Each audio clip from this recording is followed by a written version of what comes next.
Hello everyone, আসসালামু আলাইকুম। বিকেলের নাস্তা কিংবা মেহমানদারিতে পাউরুটি দিয়ে এই আইটেমটা তৈরি করতে পারেন। ছোট বড় সবাই এটা অনেক পছন্দ করবে। প্যানের মধ্যে কিছুটা তেল দিয়ে এর মধ্যে দিয়ে দিলাম 1 টেবিল চামচ পরিমাণ রসুন কুচি, 2-3টের মতো কাঁচামরিচ কুচি, সাথে 2 টেবিল চামচ দিচ্ছি পেঁয়াজ কুচি।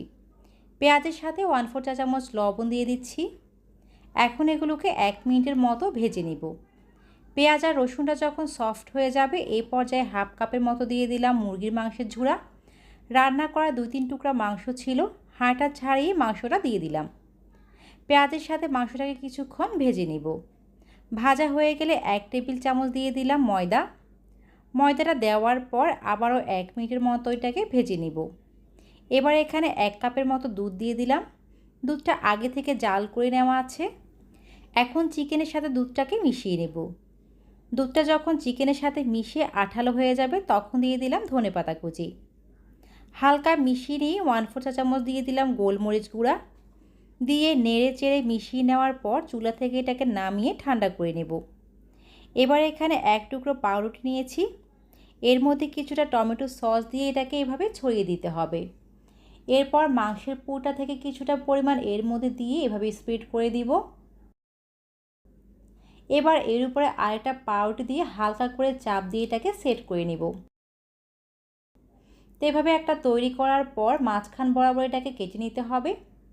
কাটা হয়ে গেছে, এভাবে বেশ কয়েকটা তৈরি করে নিয়েছি। এবার একটা মিশ্রণ তৈরি করে নেব।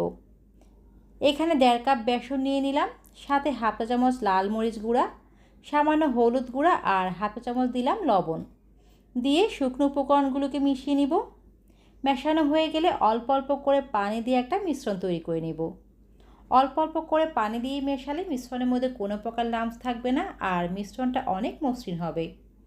তো মিশ্রণটা হয়ে গেছে, এটা অনেক মসৃণ আর কিছুটা পাতলা করেই তৈরি করেছি। এবার একটা একটা করে পাউরুটি স্লাইস এর মধ্যে ডুবিয়ে নিব।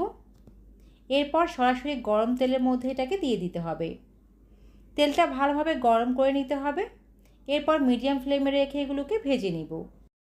এটাকে ভাজতে খুব বেশি সময় লাগে না, 2-3 মিনিটে এটা হয়ে যায়। একটা সাইড ব্রাউন হয়ে এলে অন্য সাইডটি উল্টে দিব।